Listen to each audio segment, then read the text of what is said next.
Welcome. If you're having trouble playing music or audio through Google Chrome on your phone, you're in the right place. Today I'll walk you through the updated steps to allow music and audio access for Chrome, so you can enjoy seamless playback on your favorite websites. Let's get started. First, unlock your phone and open the Settings app.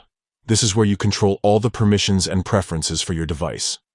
Next, scroll down until you find the section labeled Apps, or it might be called App Management, depending on your phone's brand. Tap on it to see a list of all the applications installed on your device.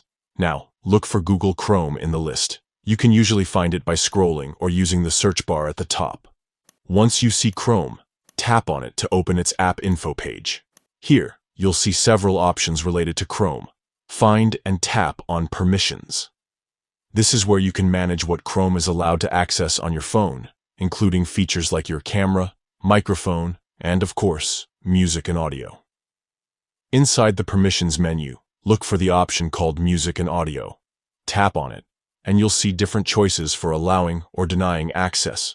To enable music and audio playback in Chrome, select Allow. This gives Chrome the permission it needs to play sounds, music, and other audio content from websites. That's it. With these steps, you've successfully allowed music and audio access for Google Chrome on your phone. Now, whenever you visit a site that streams music, plays videos, or uses audio features, Chrome will be able to deliver the full experience without any interruptions. If you ever want to change this setting, just follow the same steps and adjust the permission as needed. Thanks for watching, and enjoy your music and audio on Chrome.